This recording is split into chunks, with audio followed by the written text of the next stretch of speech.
Excuse me.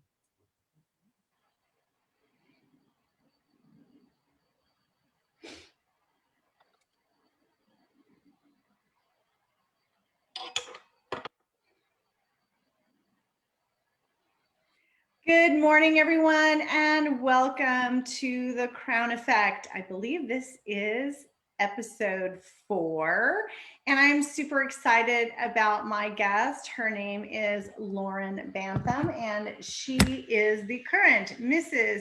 U.S. Woman of Achievement. And we are going to be talking today about, some pretty, a little bit of a tough topic, motherhood. It's something that brings joy to all of us mommies out there, but also, as Lauren is going to share with us, it also can be really scary, especially when we're talking about having an unplanned pregnancy. And we are going to be discussing not only motherhood, but how to handle when you weren't quite ready for it.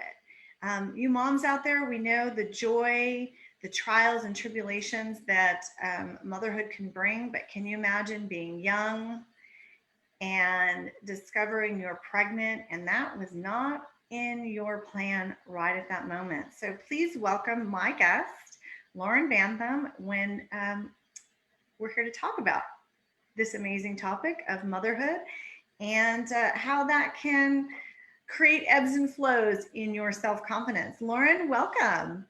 Thank you. Thank you so much for having me. It is such an honor to get to speak to women, and hopefully my story will encourage someone today, because it's been pretty awesome. It's definitely a journey. So I want to rewind the clock a little bit because clearly we are a little bit more mature ladies. We are Mrs., right? I see the Mrs. on there. So I know from talking to you earlier, your child is well, you showed me a picture of when your child was 18. Now, how old is your I don't know if it was a son or a daughter. It was a boy. It's my son. He's still 18. That was the current picture I sent you. He will turn 19 next month, which is crazy to think about. So I'm about ready to have a 13-year-old son. I can't believe it. Let's rewind the clock 18 years ago. You're how old? I would have just turned 20. And what was going on in your life at that time? What was happening? What great things were happening? In that time of my life, I was in a relationship. We had been in a relationship for 6 years. So I was in a relationship with my son's father. We hadn't really honestly talked about staying together, let me rephrase that. Staying together, yes, but marriage and kids was really never on the radar for us. It was kind of, we were high school sweethearts. It had become comfortable. It had become something that we both enjoyed a lot of the same things, and we had the same aspirations. But at that time also, he was in college. I had just finished up trade school. I had gone to cosmetology, and I had just finished and was about to embark on a journey. And before embarking on my journey, I had actually just come home from spending the summer in Tanzania. I had gone there to serve on a team with other men and women to hand out food, give supplies to local towns. And so I'd actually just come home from all of that, was on a super big high, really just life-changing, seeing another part of the world and how they lived, and was excited to start my journey on what I thought was going to be the best thing for my life. And you're how old at this point? Because people don't know how old you are right now. I was 20. I had just turned 20, and thought, you know what, before I get into my career and really zoom on that path, because we know once we get on our career path, a lot of times, especially when you're starting out, you don't take time to do other things. And honestly, serving on a missions field had been something that had been on my heart, and it intrigued me. I wanted to know more about it. Did I ever see myself being a missionary?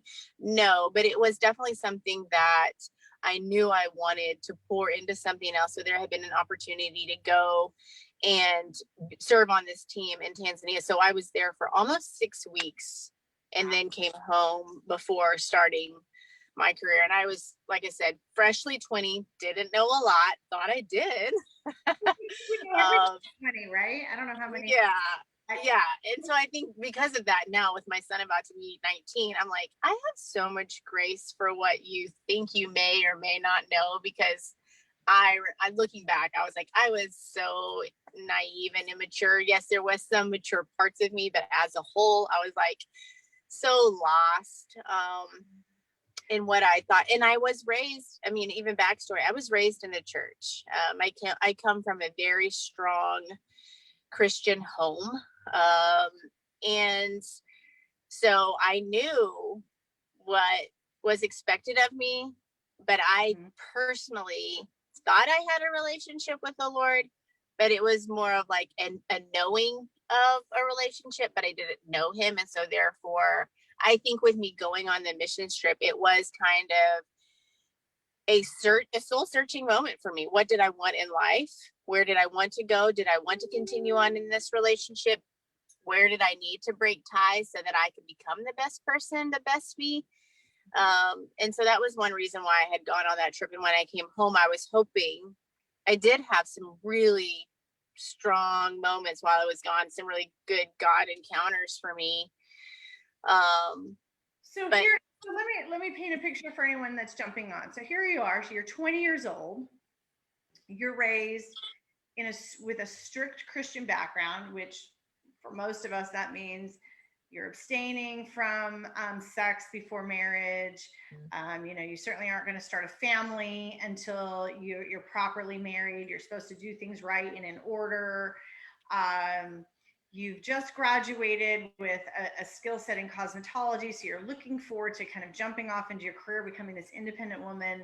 You do this amazing mission trip halfway across the world, so that so you have this amazing experience, life-changing, somewhat spiritual experience. And then what happens? What do you find out? I find out, just like anybody that has ever gone to any sort of camp, let's just say that for an example for a second. When you're there, you're on a high, you're like, everyone's excited, everyone's wants the same things in life. You walk away just on this spiritual high, a journey, and then you come back to reality of people that weren't there with you. And for me, I quickly realized old habits die hard. And I went back to old habits of security. Like I said, I was raised in a great home. There was no reason for me to be insecure. There was no reason for me besides just the fact that we live in a world that there is strong comparisons. And when you allow those comparisons to start to build and fester, they manifest themselves in different ways. So I found my security in that relationship. And knowing that it wasn't a relationship that I needed to move forward in. And we had, at that time, when I came back, we had split up. When I came home, it was still, the right words were being said, the right advances were being made. And so that felt comfortable for me, because I was like, all right, well, no one else is showing me attention. I'm still insecure. I'm still not that secure yet. Yeah, prior to your trip, so you've been together 6 years. So you've been together since a teenager all the way up into young adulthood. Did you already have an intimate relationship with your boyfriend at this time? We had. Okay, so we had an intimate relationship. Yes. So your background and all that noise was saying, I know this is probably not the right choice to be making right now as a young person. I was brought up, quote unquote, knowing better. And again, we're not passing judgment on anybody, but this is just where you were at. You had your own, excuse me, kind of thing going on. and you were looking to this relationship somewhat to fill that that void, I guess, for the lack of a better word, correct? Yes, we had an intimate relationship early on. We were both raised in a Christian home. We both, like you said, quote unquote, knew better. Excuse me, my nose is running. Yeah. But I wasn't in, like I said, I'm not passing any judgment. This is just my story. And my parents will tell you this now. Like, they're the most loving, wonderful people on this planet. And I wouldn't have the foundation that I have now in my Christianity had it not been for them. But it boils down to a choice. And I chose to be legalistic in my relationship and with the Lord and look at it as rules and things to follow instead of a relationship of understanding what the Lord had done for me. So I didn't view it as, it wasn't real for me. And so I was in my insecurities through people that I ran with, things that I was involved in. It was like, well, I want, and no one really showed me a lot of affection, and this one person did, and it felt good. And so I was like, I'm going to go with this. And they said the right things, they behaved the right way. And so I was like, this is what, this is what I'm supposed to do. Like, it's okay. They won't hurt me. It'll be fine. Nothing bad will happen. I won't ever like get caught. Like, it's just gonna be okay. My parents will never have to know like that this happened. And then I'll become an adult and they can't say anything about what I'm doing.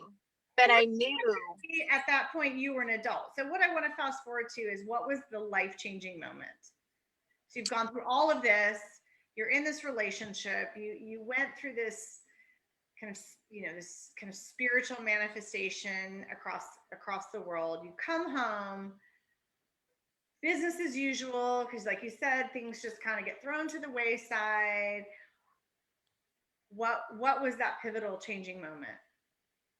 So after I came home, the relationship did end. But we did end up obviously seeing each other one more time. And like I said, old habits die hard.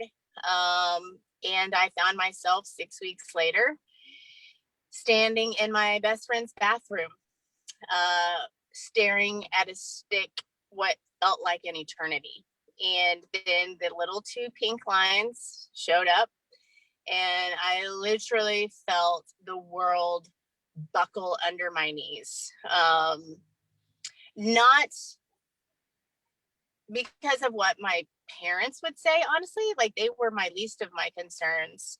Mm-hmm. I knew because of the relationship that I was in what would be expected of me. It was very clear. And I was petrified of, would I be strong enough to say no? Would I be strong enough to do what I knew was right, which was, I'm not going to beat around the bush. It had always been known to me, if for any reason, Lauren, we were ever to be in, to have a baby, it wouldn't be kept. And I was like, that's not an option for me. That's not something that is in my wheelhouse. Like, I'm sorry. Now I want to clarify. Are they saying you would give the baby up for adoption, or are they saying you would have an abortion? Have an abortion. Make it go away. It's not going to ruin my life. So and I'm like, who's saying that? Is that what's going on in your head, that okay, that's just the expectation, or was that an assumption, or is that it was the expectation of the ex. It was known, like he was saying, if this was to happen, forget what you want, forget how we're brought up, forget about this baby, you're going to go get an abortion, because that's just, we're not doing this. Right. We were young, we were naive. It was like, it's a quick fix. It makes things go away and then it doesn't affect us. And I always had said, well, it doesn't affect you, but it would affect me. Another side story, my mom had worked in a crisis pregnancy center. So I knew, I'd seen those girls that had chosen that. And I was like, I won't do that. And I was like, and I won't, just because I chose to get pregnant, or, didn't choose, but it happened. I'm not going to make a child suffer the consequences for my actions. So after much time, we did end up staying separated, and it was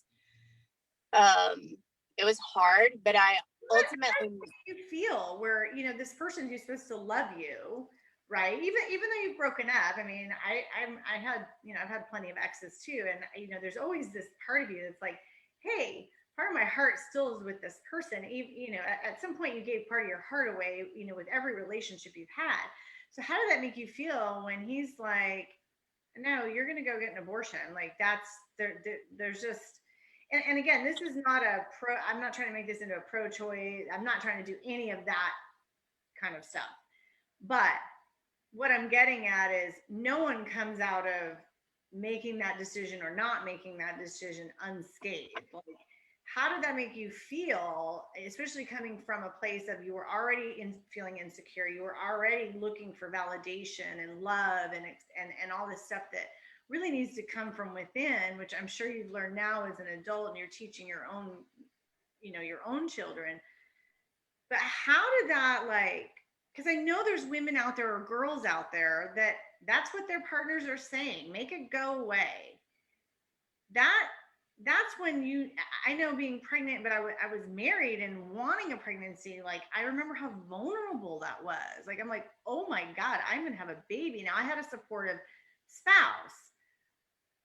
So I had every reason to kind of feel lifted, but I even felt like insecure. I'm like, oh my gosh, how am I going to be a mom? How am I going to make this happen? My body's going to change and freak out. Like all these things. What did that do to your self-esteem when the person that's supposed to support you says, no, this ain't happening? Because I knew the expectation, honestly, it didn't rock my world because I knew, like, I already knew, like, so when I went into it, it almost empowered me even more to find my voice and say, no, this isn't okay. And it was almost like a pivotal moment in my pregnancy and in my life to say, okay, I have a voice and it's in there and I have feelings and they are valid and I get to choose now. No one gets to choose anymore for me because this is my body. This is my life. And I'm going to make the best decision now for myself and this baby, no matter what this other person says, because it doesn't affect them if I abort or not, because you can walk away. For me, it affects me. And so it was almost like a monumental moment for me to find my voice, and empowered me to be like, okay, I am a human, I'm a woman, and I can make decisions, and they are good decisions. I have a sound mind. I'm not incompetent, and I don't just get to be railroaded anymore and told what to do. And so then it was, okay, who am I going to align myself with that will support me in the decision that I'm making to just first off, just to carry the baby? Like, who's going to support me to know that I'm pregnant and I'm going to try to make the best decision for this baby? It was obviously my parents and a very close mentor to me growing up. I went to those people because I knew, even though I had not really accepted it in my head, because sometimes I think we just, like you said, assumptions, we just know, like, you're raised in a home, your parents love you no matter what, and at times we take it for granted. And I recently, in the last couple of years, had someone ask me if I could relive one day in my life, what day would it be? And like that, I said August 18th 2008. I said it was the day that I had strength, that I had to go in and tell my parents I'm pregnant and I don't know what to do. And in that moment, when they could have kicked me out, when they could have said, you've made a mistake, when they could have said anything, they stood up and they held me and they loved on me. And they said, no matter what happens, Lauren, you are strong enough to make the decision. And we support you 100% in whatever decision you make. And that's all I needed. I needed that one person to say, you can do it. And so I would relive that day 100 days over, because in that moment, that's the second pivotal moment of being like, you're right. I am strong enough to make a decision. I can do this. It's not going to be easy. and it won't take a lot of forethought and a lot of just on my knees of figuring out spiritually, emotionally, and physically what on earth is about to happen for the next 9 months. And so from that day forward, aligning myself with people that didn't try to tell me what to do, but supported me in helping me make the best decisions is what really defined and helped me change my perspective on life and how to actually conquer and attack any type of So, um, excuse me. What would you tell someone who, because I think it's amazing that, your parents, they came, they were like, look, we're going to love you no matter what. And we would hope that every girl in your situation would have that same experience, but we all know that that's not the world we live in. What would you tell a young girl who just says, I don't want to have an abortion, like I'm choosing to keep this child, but I cannot go to my parents? What would you tell them? What resources or tools would you give that scared young woman or young girl who honestly believes in their heart of hearts that going to their parents is not going to be a solution, but yet terminating the pregnancy is also not a solution for them? What would you say to them? well, thankfully, I am part of an organization right now called Embrace Grace, and we are nationwide. We're in 48 states. They weren't around when I was pregnant.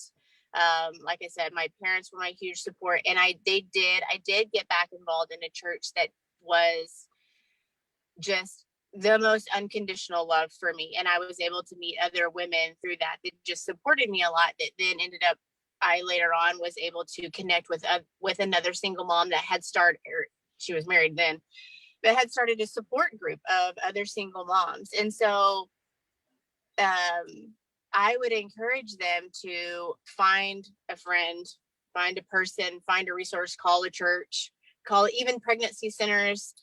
They know of somebody that will be your mentor. Like I said, Embrace Grace. We are in 48 states, and in a lot of crisis pregnancy centers, we have resources there to help them get connected to mentorships in their community. If there isn't one, we will start one. That's our big push, is we want to educate the community on how to support these girls in making the best decisions for their baby, whether that's to raise them like I did myself, or if you are going to put your baby up for adoption. We want to support you 100%, emotionally, financially, physically. We want to meet with you. We want to give you what you need so that you can make the best decision. We don't want to cloud your judgment. We're not going to tell you what to do. We're obviously going to mentor you like what I was given, and you're given things to think about, pros and cons. Think about this. How would you feel about this? Can you support them financially? If you can't, what do you need to be doing? Like, can you do this? Like, is really getting, and it just takes one person. You don't need like an army behind you to get the support you need. You just need one, and through that you will find your self-esteem. Yeah, You will find your you'll find a community to support you. Now, is your son's father in the picture? he is. Okay. We have a decent relationship now, because my thought was, like I said earlier, just because I made this decision and we're not staying together doesn't mean that he gets to feel the effects of that. My son has never questioned, well, let me say this, maybe back up and say it this way. If my ex and I were to be standing in a room, he would never think, which parent do I stand next to? Who do I talk to? Where do I go? Are they going to be like mad or angry at each other? Because I'm like, that's not fair. That's not fair to that child, because he didn't ask for that. And we have really made sure that our relationship has been amicable over the years, and it has. We both have gone on to get married. We both have beautiful families now. And we've stayed friends, the last almost 19 years. It's definitely been, hard. There are moments when you try to parent a child in two different homes. But our son's also had the unique experience of seeing how two homes are run, so that then when he gets married, he can see life through two different perspectives on then how does he want to live his own life. And so, yes, we still have a relationship now. So how long did that take? Like after you made the decision to have the baby, like did you go a time without him in the picture and you just were like, okay, I'm just doing this with or without you? Or did, once you made the decision to have the baby, did he get on board and realize, oh, well, Yeah. At first, no, it was kind of like during my pregnancy, it was in and out. We both obviously were young and immature and trying to work through a lot of issues. And so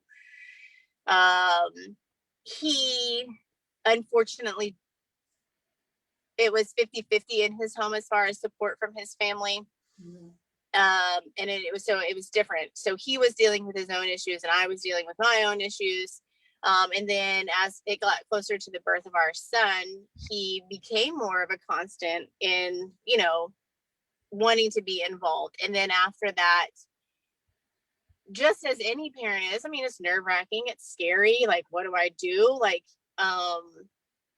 he had to find a job and get support, because it's kind of like, not that I hate using this word, an ultimatum, like either you're in or you're out, but it did kind of come to that. Like, for the sake of security for our son, either you're going to be present or you're not, but I'm not going to make excuses and I'm not going to make allowances for your behavior. So his dad did thankfully do the right thing, and he became a constant in his life.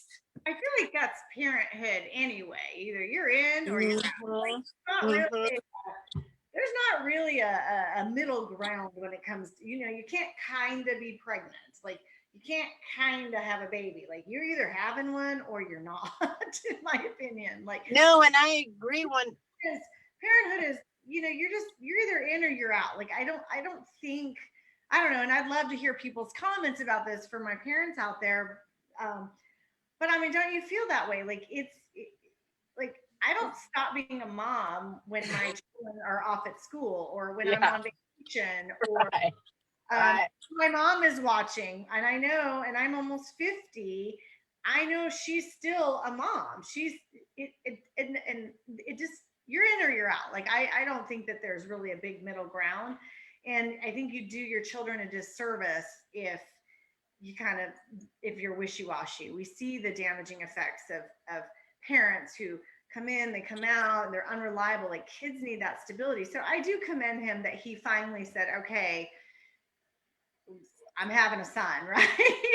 Yeah. I may not have this choice, but I'm in.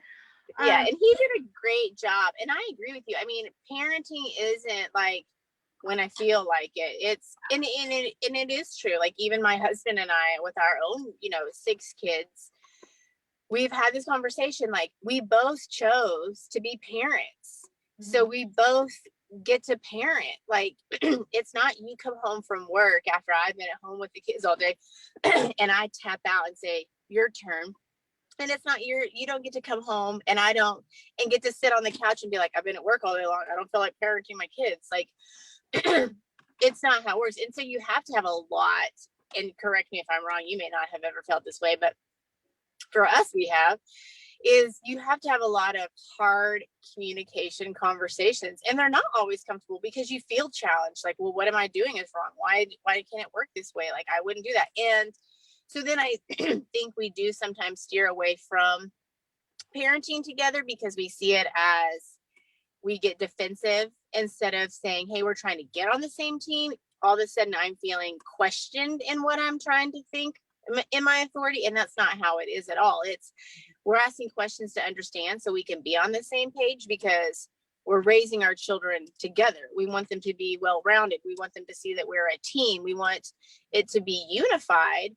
And I think it's easy for us to say, oh, well, you parent or you parent, because then I don't feel questioned. At you tap out the other day. So my long story short, but with the storm, my husband had to deal with a bunch of stuff at his office, and it's been just a ton of work. And so the other day when the kids finally went back to school, he literally, when the alarm went off, was like, "Can I get out of jail?" We call it a get out of jail free card, right?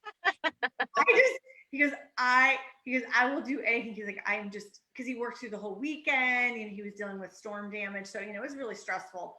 And he literally, when the alarm went off, he's like, "Can I get a get out of jail free card?" Like, he goes, "I will do whatever," because I just need to sleep in. And so, of course, I'm like, absolutely, it's totally fine. So that's what we call it. We call it the get out of jail free card, because there are those times when, these were extraordinary circumstances. And I think it happens to us as moms. I think, just different things come in our life. And that, I think that's why it is really hard for anybody that's a single mom out there. Like, if you don't have that person that you can kind of like, can I tap out today? Like, I'm spent. Um, it just makes it challenging. And so then that's another thing I want to ask you. Like, what number one tool did you use, or what resource did you use as a single mom? Because I think as a married couple, our number one resource is our spouse, right? The kids' father or mother or whatever. Um, that is my number one resource, is my husband when it comes to raising the kids. But as a single mom, what was your resource? Because I know that obviously you had this unplanned pregnancy. You probably had several years of, I'm a single mom, before you met your husband and had, you subsequently had 5 other children. And I also know that you had miscarriages in between all that. But what was your resource as a single mom? I mean, was it your parents? I did have my parents Okay. some, but I also knew that like I didn't want my parents to be parents. I wanted them to be able to be grandparents. So I sought out, I mean, I had to work. I worked full time. I had a full time job because that was when we chose to raise our son and not put him up for adoption. I was like, thankfully, I'd already had a job and they were willing to keep me on and give me insurance. I mean, I did all my due diligence of making sure I could support my son 100% because, like I said, I wanted him to have the best life if I was going to do it. So with that, then I started seeking out, okay, I have to go back to work. Are there programs that give discounts to single moms for their kids to go to Mother's Day Out programs? Are there churches that actually offer free childcare? Is there a young teenager that's looking for, a slight, a job that I could pay X amount? I figured out in my life, what can I budget for help? Because I knew I'm just going to need it, because I didn't, I didn't want to take advantage of my parents. And so then through finding another mentor program, there was so many resources within that group of being able to say, well, I know this person, or have you looked at this place? They give childcare, or this woman is willing to come and help out in your home like X amount of days, or even like they do house cleanings, so that's one thing off your plate, that then you aren't as exhausted when you come home. And so it really is key to find, like I said, Embrace Grace does a great job. You can even go on our website and type in your area code, and it'll tell you if there is a support group in your community. And they meet typically weekly, but even in that, then there are resources that they are able to help you find inexpensive childcare, or where you can put your children for breaks, etc. Because it is important, because we both know, even like you said, even when you have the support, burnout is real. And Let me ask you about that. Okay, so burnout is real. You're 20 something years old. You're a single mom. The dad's out of the picture. I mean, he's in the picture, but at that moment, it's kind of going back and forth. Tell us about that. I mean, or if you can recall it, like that moment where you're just like, I don't know how I am gonna make this work, and make sure my baby is safe, and make sure my baby's cared for. And again, not take advantage of grandma and grandpa, because I get that. Like, my mom always tells me she almost loved being a grandparent more than she loved being a parent, because she do all the things with the grandkids that you're so worried about with your children, that you're busy raising them and educating them and making sure they're safe and all these other things, where my mom was like, being a grandparent, you just get to love them. Like, you don't have to, because you got the parents worrying about all the other stuff, right? So tell me about like that low moment as this new mom, and what was that like? And how did you climb out of that? Oh gosh. It was hard. I do remember though one night just realizing, like, trying to imagine my life after I'm laying in the dark. I was staying with my parents. I was upstairs in the den in the dark, just with tears rolling down my eyes. First, in gratitude of thinking, I have no idea what this would feel like if I didn't bring a baby home. Like, this felt right. And so that gave me enough strength to say, okay, I can either have self-pity and think, woe is me, I'm going to fall into the stigma of what that looks like. I'm going to have, raise a baby by itself, and he's going to have all the issues that come along with that. Or I can change my mindset and I can think, no, I'm going to have the best life for this child and for myself. And I'm not going to feel sorry for myself. I'm not going to feel shamed, and I'm not going to feel guilty. And I'm not going to let someone put those labels on me just because I'm a single mom. So it really is a mindset. It really was like I have a choice. And I just really pulled myself up and thought, okay, I'm going to get my life together because I deserve a better life and my son deserves the best life that I can give him. So what does that look like moving forward for me? Where does that look like for my work? Where does that look like that I'm going to live? What does that look like? It was starting to take all those things into consideration and think, and having to be okay in my mind of thinking, if I never get married, I will be okay. I had to kind of push that thought out of my mind of like, if of thinking, in order for this to work, I have to be married. Obviously, that's the best design for it. And that's what I wanted in my heart. But at the time, I had to say, okay, like, this is my life. I have to move forward with thinking that this is how it's going to be. And so let's make the best life possible that I can. And so I can't reiterate enough just finding people that wouldn't give their opinion on what I was doing, but gave me support in knowing I was making the best decisions. And that is such a key point. And for any of you ladies out there, and whether this is about unplanned pregnancy or anything, it really brings me to my topic of self-confidence, which is what the whole purpose of my show, The Crown Effect, is. It's about creating success through self-confidence. And I believe, ladies, no matter what your situation is, exactly what Lauren says is, don't allow other people's thoughts or opinions or perceptions define who you are. So, like Lauren was saying, she was not allowing the stigma or the perceived stigma of the unwed mother, right?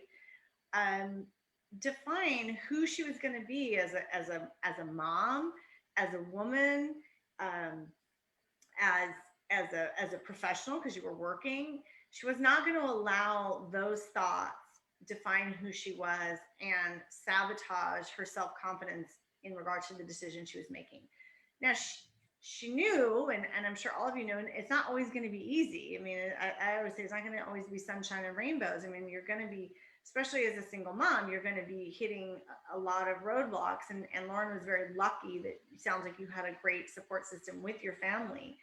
But I agree. I think the number one thing is not allowing anybody or anything to define you. That's up to you. And Lauren even came, as you mentioned, you came from a church background, and that can be a big challenge right there, because I know that the church has its own kind of set of, I don't want to say rules, but for the lack of better rules, expectations.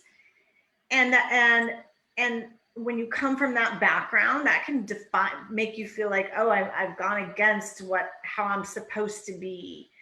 And I appreciate people's relationships with their churches, but it all still comes down to not allowing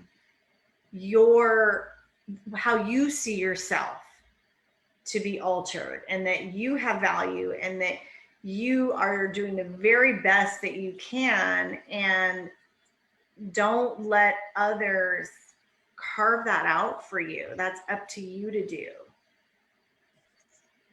I don't know. No, I agree, because I think so many people say they take on their quote unquote mistakes Okay, for lack of better terms, because I don't view my son as a mistake at all. But then they all of a sudden, instead of it being I could have taken on the thought process of, I'm a mistake.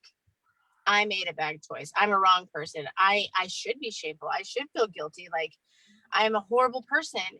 And I couldn't, because then all of a sudden I couldn't let my mind go there. I couldn't sabotage myself in what I knew I could accomplish. And it's almost like I wanted to prove to myself, not necessarily anyone else, because I've never been, well, that's not true. In my older years, I've never been one to really care what other people thought of me.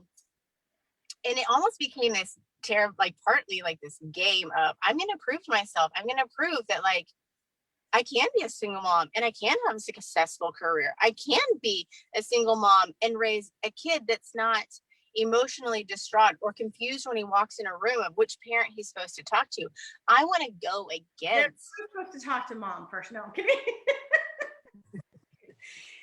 Yeah, it's like I wanted to prove that like I wanted to shift the paradigm of what people assumed single moms or single parenting, because I know it happens to dads too, single parenting looks like, and I wanted to change the perspective.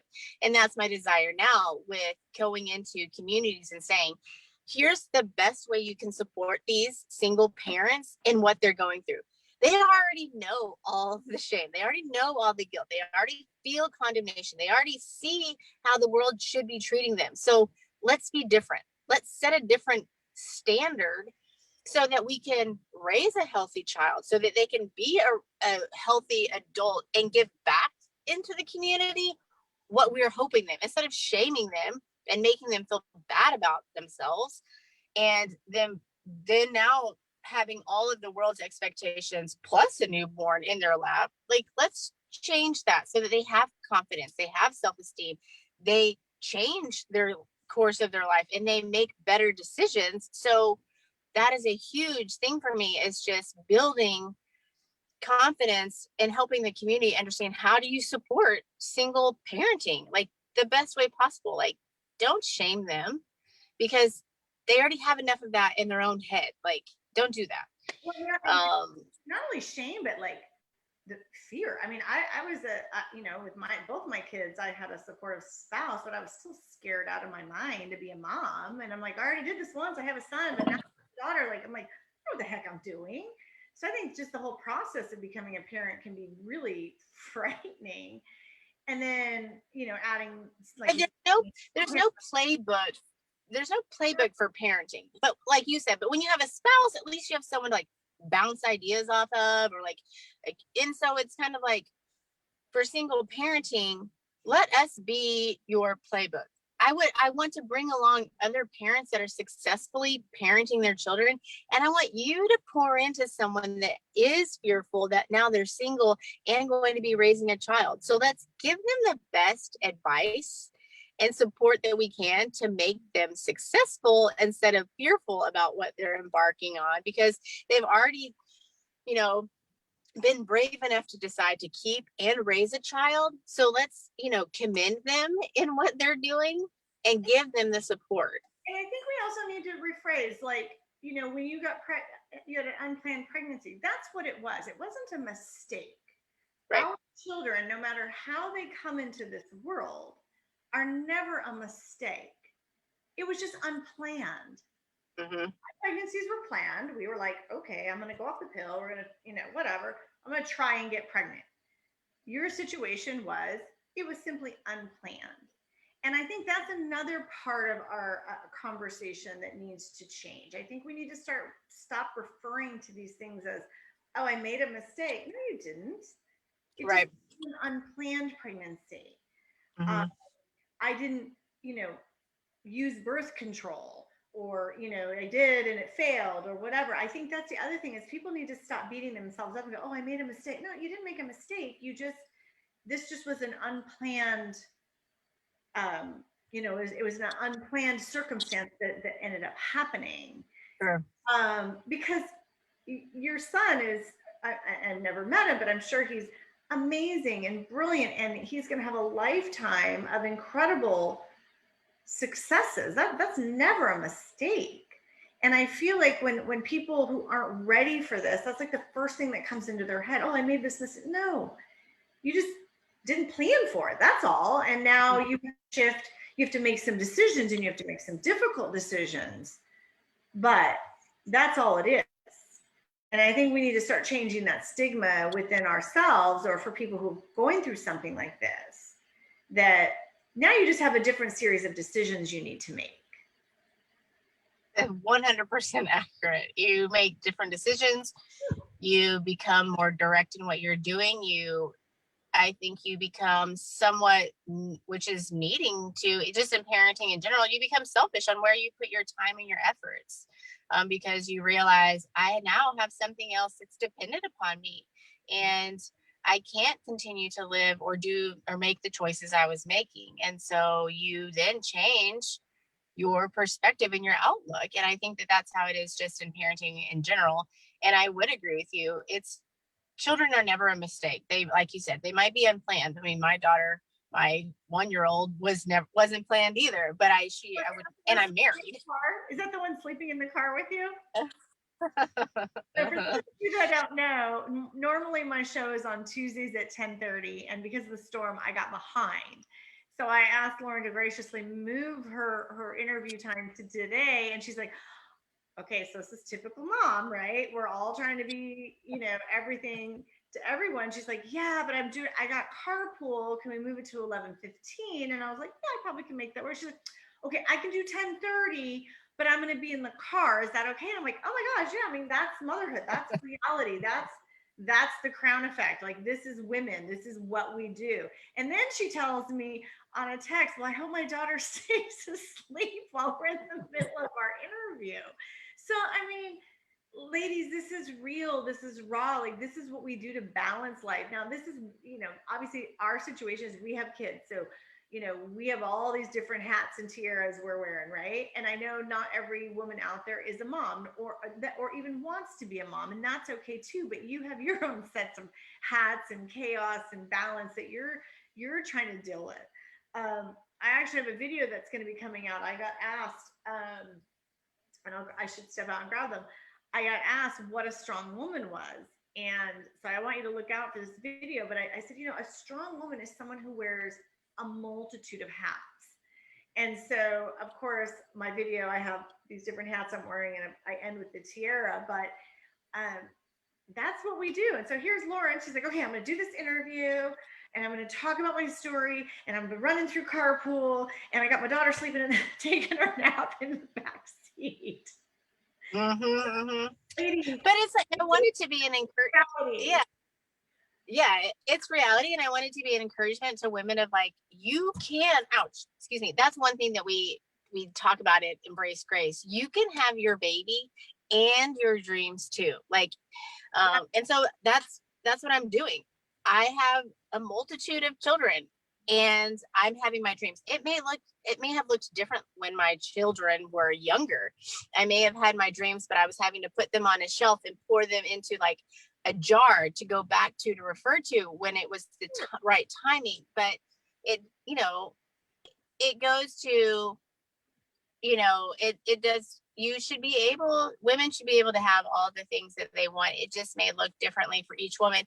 And going back to what you were saying, self-esteem and lack of confidence, it knows it doesn't excuse anyone from it, whether you're a single mom, whether you're just a mom, whether you're CEO women, where I'm like, you are a boss babe, like, how are you insecure? And their parents, they go through all the same things. They're like, well, I feel guilty because I have a meeting and I missed soccer practice and I didn't get dinner on the table. And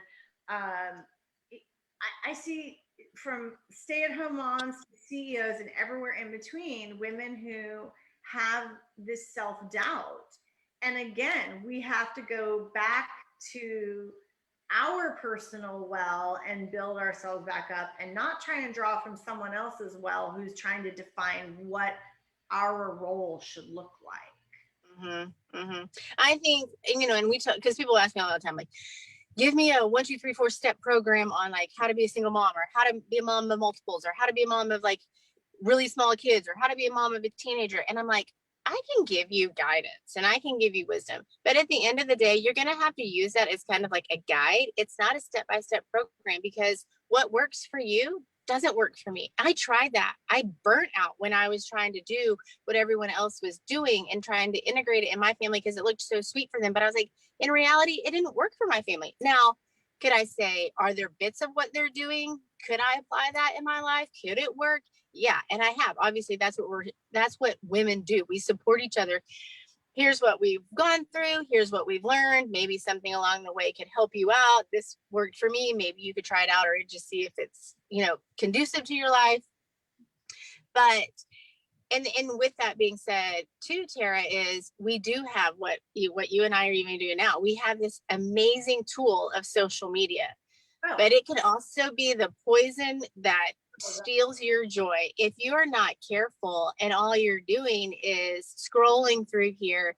And instead of using it as a tool of gaining confidence, you're using it as a tool, as a measuring stick of comparison, then you're looking at it through the wrong lens. And you need to change your perspective of, I'm coming through social media or other women to gain confidence, to gain some self-esteem, to realize I'm not alone and I can do these things. I am made to do hard things.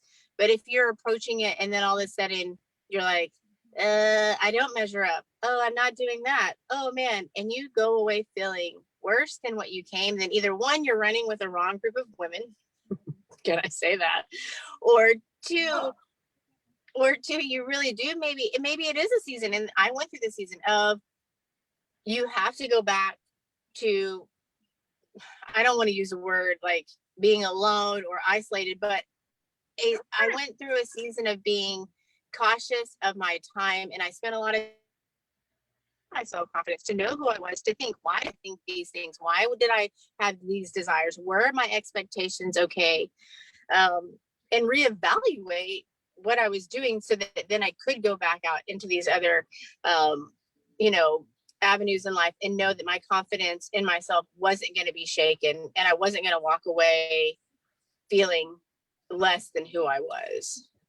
Well, and I mean, definitely with social media, ladies, I'm going to tell you, it's fine to scroll and keep in touch and be entertained, but don't, it's a friend of mine, I love this phrase, it's everybody's highlight reels. That's all it is. It's, don't think that I didn't put on like a full face of makeup, some bronzer, some concealer, and all the stuff to hop on camera with y'all. Like, because of course I want to show up the feeling good, and that makes me feel pretty. But don't think this nonsense is 24/7. I mean, yesterday I didn't have a stitch of makeup on, and I always tease that I go from like glamorous to home. Like I have two speeds, homeless or glamorous. It's like one or the other. you can't look at this and go, oh, or magazines or all this. Like I was I'm mentoring a young girl, and we were talking about self-confidence and talking with other people and developing friendships. And what I had to constantly remind her, and I want everyone to really take this to heart, because she's like, well, if I ask somebody to do something and they can't, like, how many times should I ask them to do it? Or, what's kind of the norm? And I finally said to her, I said, what you need to realize is the value you bring to your relationships, building relationships, building friendships, giving of any kind is a two-way street. And I said, with her, the backstory is about like developing, relationships and stuff. And I said, you have to realize you give value too. It isn't about just what you can get from other people, or, what other people feel about you. It's how you feel about yourself, and that, you're going to deliver value to people in your life. I know it's a little bit of a side note, but it just, when you start talking about social media and comparison, it's like, you need to be around people that fill up your cup too, right? Because you're going to try and fill up someone else's cup, but you're worth having people pour into you as well. And so don't let what you see, like you said, on social media define who you are or are not, or what you should be or what you shouldn't be. that needs to come from in here. Like I said before, don't go to someone else's well to define you. You got to dig that out of yourself and then stand really firm. And then, like you said, get around the right people that support that. And being okay with being unique. Like, oh gosh, it's a, like, I mean, because I think so many, and I fell victim of this. I don't know if you ever have, but I fell victim of, I mean, I'm pretty loud and pretty like colorful type person. And then I came around some people, and they're still my friends today. Don't get me wrong. But they weren't, they didn't like makeup, and they didn't like big hair. They didn't like painted fingernails, and they were pretty like but they were confident in who they were. And so it was like, oh, maybe I should be like that. Maybe I need to not be so like, in your face. And for years, I struggled with comparison every time I would go to be around these people, and they didn't even realize it because I was doing it to myself. And then finally one day I realized I miss painted fingernails. I miss putting on a little bit of makeup, and it's okay. So I also want to encourage those girls that, like, if you don't like wearing makeup and that makes you confident, awesome. If you want to put on a full face of makeup and wear heels every day because that's what makes you feel awesome, not because you're trying to prove anything, but because you are the most, sorry about that, the most productive that way, then do that thing. Whatever the thing that makes you the most confident, do it. Because that will speak so much louder than any words you could ever speak. When you walk into a room, people will know instantaneously how confident you are in the way that you carry yourself. And so I think that's a huge part of it, is really just making sure that you are unique to yourself, because there's only one you. Don't duplicate someone else in parenting, in relationships, in anything. Well, and what's funny is this is the stuff we teach our kids, and yet as grown women, we don't follow our own advice. And I'll share with you a story before we wrap up. I'm looking at the time. Before we wrap up, I remember when my daughter was in preschool, and when they go from the preschool into like normal preschool. Hi, got some fans on there making comments. Hi, everybody. Great. Thank you for joining us. Anyway, so when she had to go into the normal pre-K, she had to start wearing a uniform, and she wanted no part of that.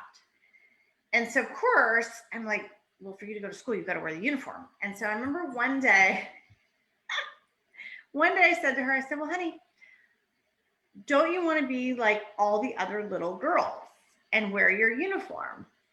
And I kid you not, the minute that came out of my mouth, I wanted to just suck it back in and swallow it down, because I'm thinking, no, I don't want you to be like any of those girls, especially like when she's a teenager, right? I want her to be able to be steadfast in who she is and make decisions on her own and not, fall prey to peer pressure.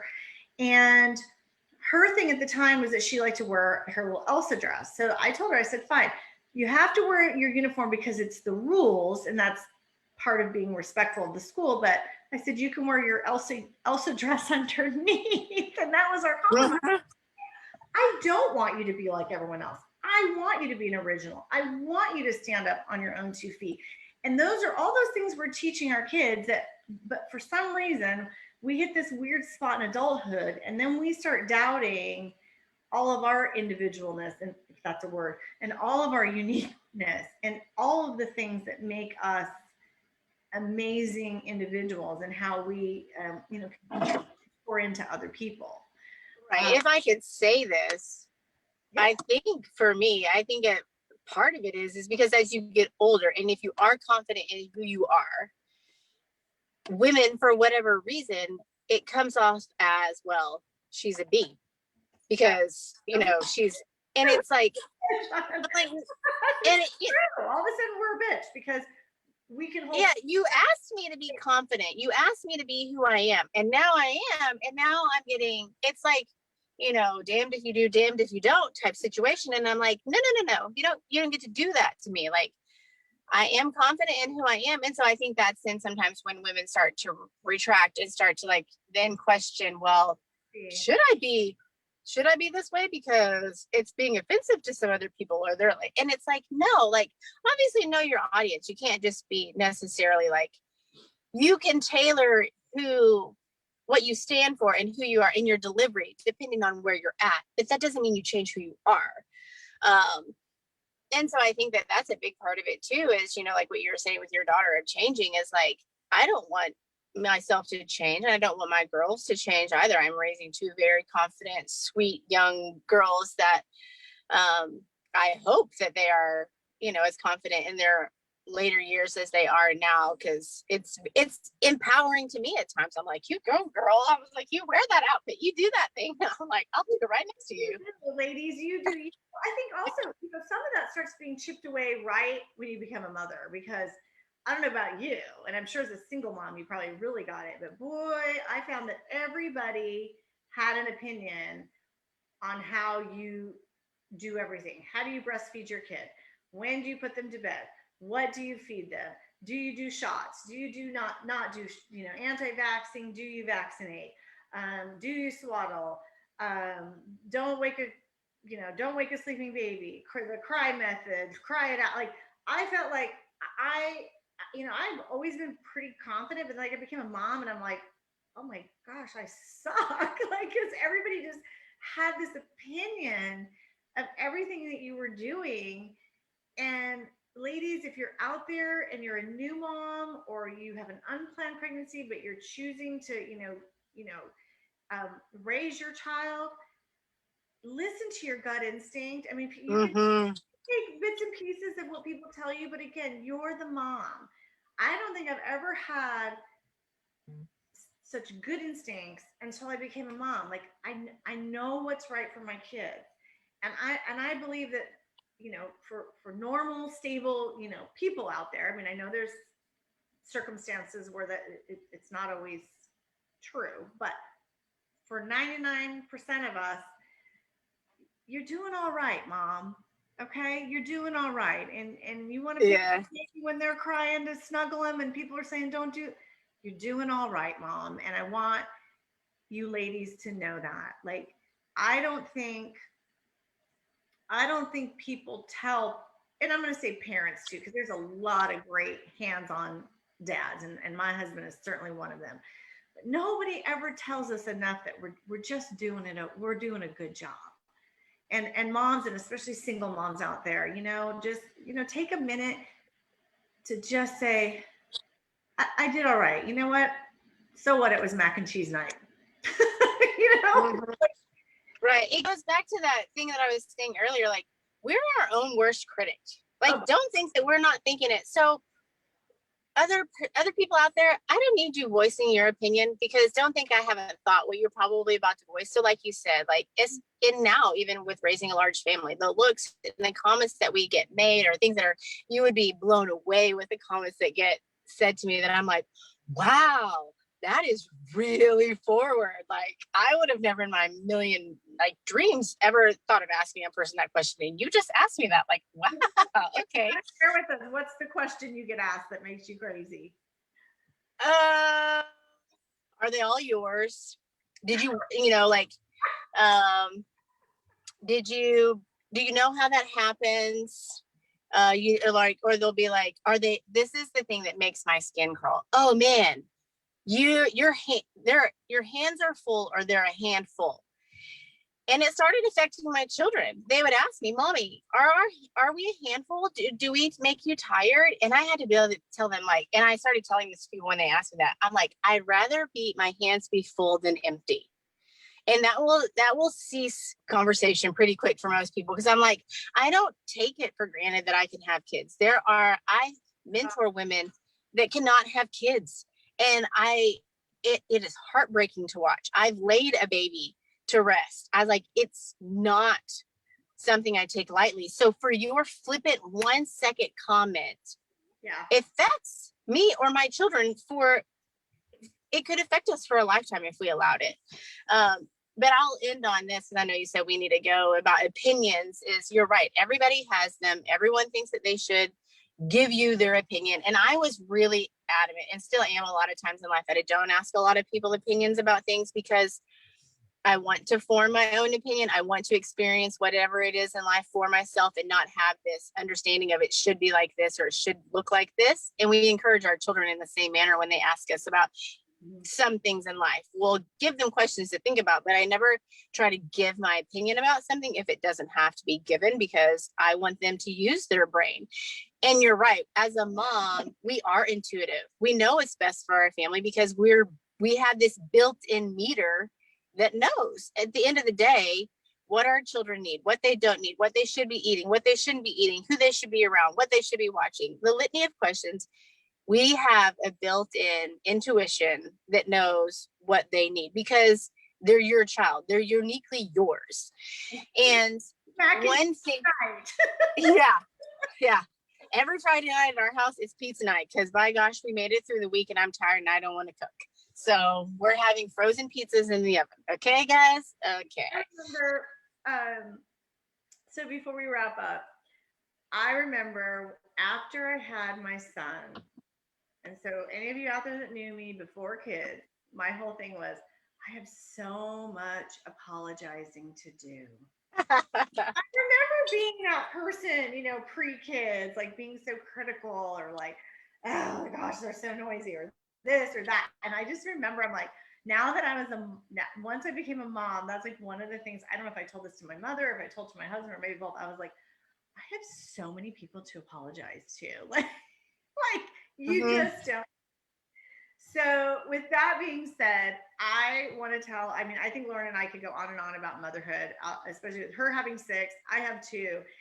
There's so many things that we could talk about, but I want to let all of you know if you are a single mama, if you are have an unplanned pregnancy, Lauren is going to pop in the comment section some resources for you.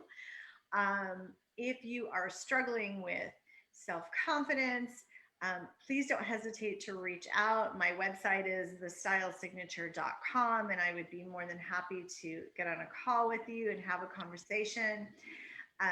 I am your host of The Crown Effect, creating success through self confidence, Tara Hooper, your Texas United World 2021. And I want to thank my guest, Ms. Lauren Bantham, Mrs. US Woman of Achievement, for sharing her story. And I was actually hoping your daughter would wake up in the middle of our show, but that's all right. I'm glad that she got a good nap and you got to be on our show. Any last words before we sign off? I just really appreciate you hearing my story. And I mean, like you said, I could talk for hours and hours and hours. So I will leave resources in the comments box, and anyone is welcome to private message me or reach out, and I will be able to love on you and support you because, like Tara said, I mean, everyone has an opinion. I even have one. I try to keep it to myself most often because I want you to experience your life to your fullest. But I definitely would. I am a great listening ear and your biggest cheerleader in life. All right. Well, ladies, please don't hesitate to reach out. Any questions, put in the comments. Again, I'm your host, Tara Hooper, Mrs. Texas United World, and I will see you next week. Bye.